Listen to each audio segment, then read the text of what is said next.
కంచికామకోటి పీఠాధిపత్యం వహించిన మహాపురుషులు, అపర శంకరులు, పరమశివావతారులు, సన్యాస ధర్మాన్ని 100కి 100 పాళ్ళు పాటించిన మహాపురుషులు, ప్రాతస్మరణీయులు.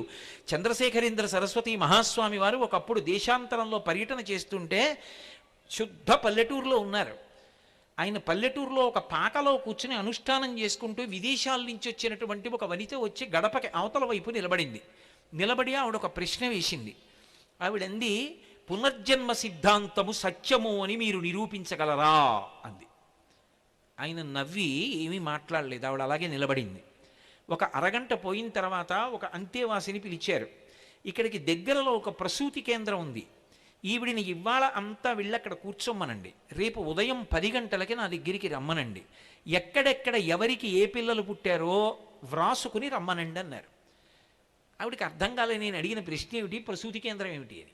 ఆవిడ వెళ్ళి కూర్చుంది. మర్నాడు 10 గంటలకు వచ్చింది. ఏమైందో చెప్పమను అన్నారు. ఆ హాస్పిటల్లో ఉన్నవి 10 గదులు, అందులో 4 మంచి శీతల గదులు అంటే ఏసీ రూమ్స్, 6 సామాన్యమైన గదులు. నిన్నను 10 గదుల్లోకి 10 మంది ప్రసవ వేదన పొందుతున్నటువంటి స్త్రీలను తీసుకొచ్చారు. అందులో మహదైశ్వర్యవంతులైనటువంటి వాళ్ళు 2, వాళ్ళకి కొడుకులు పుట్టారు. మంచి అధికారంలో ఉన్న వాళ్ళు 2, వాళ్ళకి 2 కొడుకులు పుట్టారు. పుడుతూనే వాళ్ళు రోహిణీ కార్తెలో ఏసీ రూమ్స్లో ఉన్నారు.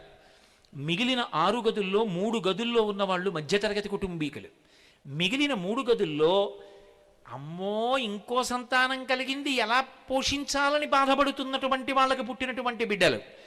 ఇంకొక ఆవిడికి గదిలోకి వెళ్ళడానికి గదికి కూడా సొమ్ము చెల్లించలేనిది పరమ నిర్భాగ్యురాలు.